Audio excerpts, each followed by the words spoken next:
और खुदा की कसम हम वो लोग हैं जो कभी एक ख़ास पार्टी को बड़ी सपोर्ट करते थे, और अब ये कंडीशन है कि अगर वो हमारे सामने से गुजरे सबसे पहले जूतियां मारने वाले हम ही लोग होंगे।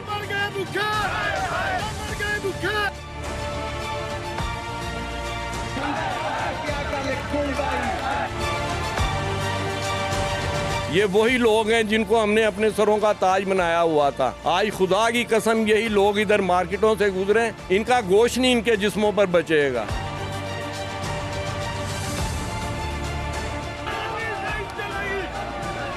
खुदा की कसम जितना इन्होंने लूट लिया, और लूट मार का ये हाल है जिस तरह है एक शेरों का गुच्छा एक किसी मासूम हिरन पर झिपटता है ना, इसी तरह इस वक्त ताजरों की ये कंडीशन है।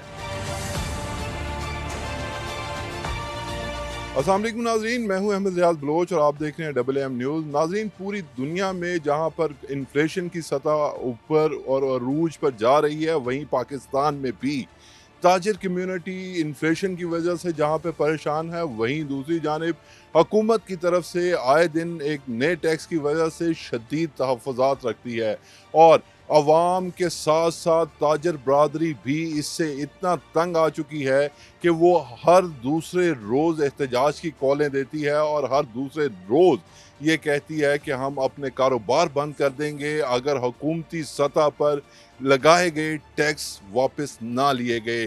पहले आटे की मार्केट की बात की जाए या दूसरी मार्केटों की, सीमेंट मार्केट की, तो अब ताजर कम्युनिटी जो कि अंजुमन ताजरान टॉयज़ मार्केट, जो मोची गेट है, शाह आलम मार्केट, उसके सदर ज़ियाउद्दीन साहब हमारे साथ इस वक्त मौजूद हैं। 24 तारीख को इन्होंने एहतजाज की कॉल दे रखी है और मुमकिना तौर पर इनका कहना ये है कि ये पूरी मार्केट बंद होगी और उसके साथ साथ शाह आलम मार्केट भी बंद होगी। इनसे बात करेंगे और पूछेंगे तहफ़्फ़ुज़ात क्या हैं और ये कब तक ये मामला यूं ही चलता रहेगा। अस्सलाम वालेकुम सर, बहुत शुक्रिया आपके कीमती वक्त का।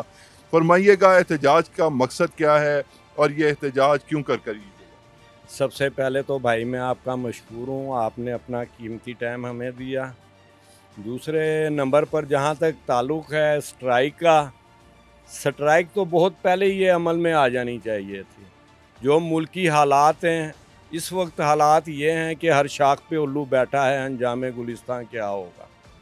कोई इदारा, कोई सरकारी इदारा ऐसा नहीं है, खुदा शाहिद है कि ये कंडीशन है कि जितना भी इनको बुरा कहा जाए उतना ही कम है। जितना भी इन्हें ये हालात हो चुके हैं, वापडा, वासा, पुलिस, इस्टेब्लिशमेंट, मैं डरने की कोई ज़रूरत नहीं है, ये हमारे मुलाजिम हैं। और खुदा की कसम जितना इन्होंने लूट लिया, और लूट मार का ये हाल है जिस तरह है एक शेरों का गुच्छा एक किसी मासूम हिरन पर झिपटता है ना, इसी तरह इस वक्त ताजरों की ये कंडीशन है। और नोच रहे हैं, ये नोच रहे हैं ताजरों को। और ये हाल है कि आप वापडा देख लें, अभी रिसेंटली मेरा ख्याल 2 दिन पहले की बात है, मेरे अपने घर का 2 फेज शार्ट थे। 8 दिन 118 पर कंप्लेन लिखाता रहा, आखिर में गर्म हुआ SDO एक्सियन पर। वो 2 फेज फेंक देते हैं, उसके बाद उनकी डिमांड 10,000, 20,000, 50 तक डिमांड होती है। ये खाली वापडा का काम नहीं है, आप इधर सर्वे करें, आप देखें पुलिस की उससे बुरी कंडीशन है, वासा की उससे बुरी कंडीशन, गैस की उससे बुरी कंडीशन। वाहिद रीढ़ की हड्डी जौन सी है, उसकी वो हड्डी जौन सी है वो गलती जा रही है, मेल्ट होती जा रही है। और अगर यही कंडीशन रही तो फिर खुदा न खासा फिर खाली सरकारी मुलाजिम रह जाएंगे, हुक्मरान रह जाएंगे, अदलिया रह जाएगी, अवाम मिट जाएगी, और फिर टाइम आएगा फिर इनकी आपस में लड़ाइयाँ शुरू हो जाएंगी। जब शिकार को घेरते हैं ना, जब आखिरी गोश्त रह जाता है ना, फिर आपस में शेरों की लड़ाइयाँ शुरू हो जाती हैं, भेड़ियों की लड़ाइयाँ आपस में शुरू हो जाती हैं। इससे पहले कि खुदा न खास्ता मुल्क किसी हादसा से दो चार हो, सियासतदानों से, इस्टेब्लिशमेंट से, वाज़े तौर पर जिन्होंने 76 सालों में इस मुल्क का खाना ख़राब कर दिया, ये 77 हो गए हैं सर जी, 77 ईयर। आप देखें कि 77 सालों में ये वो मुल्क था, कभी जर्मन को, कभी सऊदिया को इमदाद जा रही थी। आज हम कशकोल लेके आज हमारे जो सियासतदान जाते हैं उनका एक ग्रुप जो सा 200-250 बंदे के वफ्द की शक्ल में जाता है और मुल्क में खाने के लिए नहीं है। और खुदा की कसम हम वो लोग हैं जो कभी एक ख़ास पार्टी को बड़ी सपोर्ट करते थे और अब ये कंडीशन है कि अगर वो हमारे सामने से गुजरें सबसे पहले जूतियां मारने वाले हम ही लोग होंगे। तो जब मुल्क के हालात ऐसे हों, गरीब को रोटी ना मिले, जब माएँ अपने बच्चे बेचना शुरू कर दें, जब ताजिर जो उनसे बेचारे दुकानें खाली होनी शुरू हो जाएं, तो फिर उस मुल्क का क्या हाल होगा। ऐसे सियासतदानों को कौन सल्यूट करेगा। उस फौज को देखें, फौज को नहीं मैं कहता, मैं उन लोगों को कहता हूँ जो उनमें जिन्होंने मुल्क का निज़ाम ख़राब किया। फ़ौज तो अल्हम्दुलिल्लाह हमारे बार्डरों की हमारी मुहाफ़िज़ है। जो बीच में हम खोर हैं उसमें सियासतदान भी हैं। उनमें आज देखें उस मुशर्रफ का क्या हाल हुआ, उसका खाना ख़राब हो गया। वो बाजवा जिसको दूसरे मुल्क जाके गालियाँ, साकिब निसार का कल परसों मैंने देखा है, कल परसों साकिब निसार साहब एक गैर मुल्क में खड़े अपनी बेगम के साथ और कोई मुंह लगाने वाला नहीं है। इधर इनके प्रोटोकॉल नहीं ख़त्म होते थे, इनके पीछे जब तक 500 बंदा नहीं होता था, जब तक इनकी पर्सनैलिटी जो सी थी वो मुकम्मल नहीं होती थी। तो अगर यही हार रहे तो ये हमारे आने वाली नस्लें खुदा की कसम ये रोटी के लिए भी तरसेंगी। आज हमारा पानी भी बंद हो गया, बिजली भी बंद हो गई है, रोटी भी बंद हो गई है और इन्होंने हमारा क्या हमसे छीनना है, हमें से क्या निकालना है, किस चीज़ का टैक्स लेना चाहते हैं। मेरा अभी ये कुछ अर्सा पहले फैक्ट्री का एक बिल आया 17,000 रुपये और उस पर एक्स्ट्रा चार्जेस जोन से हैं वो 57,000 आए हुए हैं। आप देखेंगे 17,000 के बिल पर आप 60,000 रुपये अदर चार्जेस लगा रहे हैं। वो कौन सी इंडस्ट्री आप चलाना चाहते हैं और हमारे में से क्या निकालना चाहते हैं।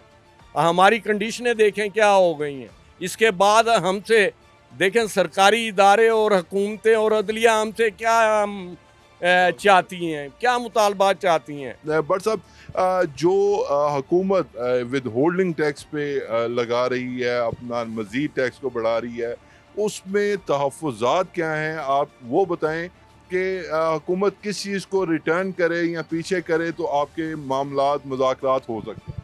भाई सबसे पहले तो मेरी गुजारिश ये है कि हुकूमत जो टैक्स लगा रही है, कभी हुकूमत ने ये सोचा है कि जो सरकारी मुलाजिम हैं उनको 300 से 3,000 यूनिट तक फ्री हैं।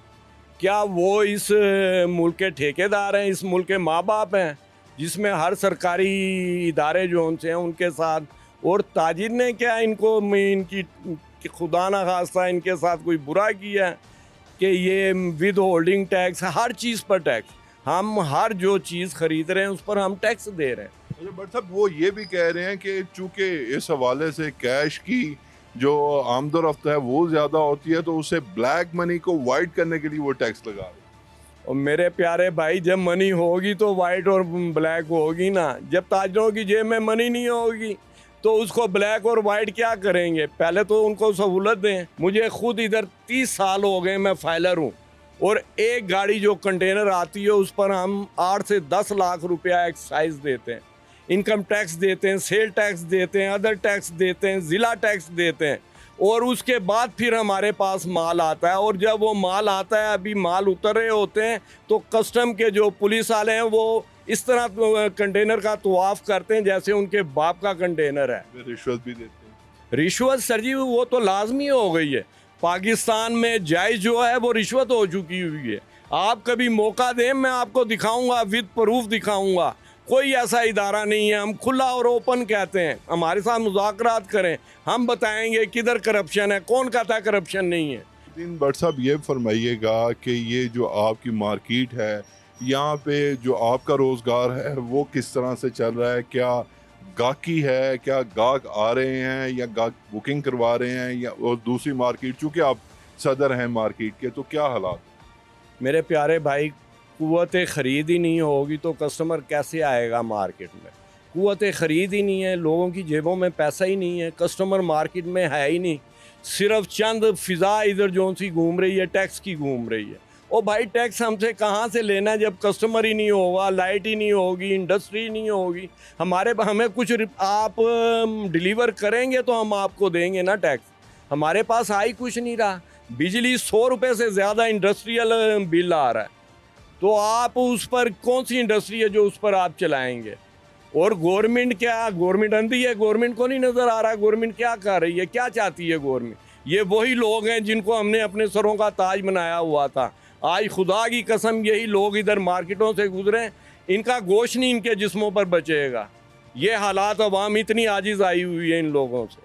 अच्छा सर, आखिर में ये फरमा दीजिएगा कि 24 तारीख को आपकी अंजुमन ताजरान ने हड़ताल की कॉल दे रखी है, क्या ये पूरी मार्केट में शटर डाउन होगा? और अगर ये उसके बाद भी मामलात आपके सेटल नहीं होते तो दोबारा एहतजाज की कॉल दे सकते हैं? देखें जी, इसमें तो मैं थोड़ा सा इख्तलाफ करूँगा।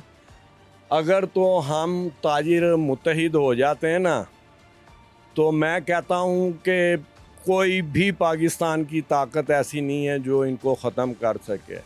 अगर हम मुत्तहिद हो जाते हैं तो इंशाअल्लाह अल्लाह ने चाहा तो ये हुकूमतें भी हमारे पैरों में होंगी, ये जितने इदारे हैं ये भी अवाम के पैरों में होंगे। ये हमारे मुलाजिम हैं, असल में हमें शऊर नहीं है, अकल की कमी है।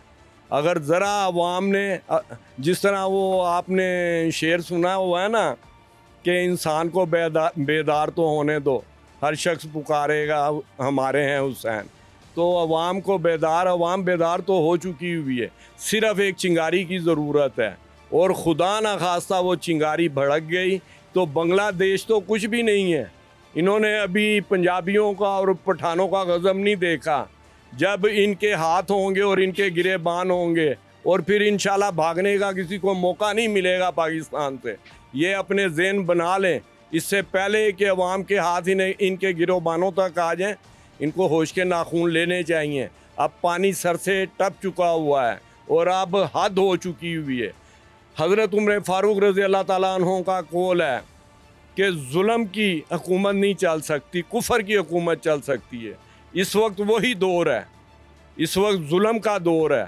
और जो सहाबा ने, हमारा ईमान है, जो हमारे नबी और जो हमारे सहाबा ने फरमा दिया है, उसके बाद वो हरफ़े आखिर है।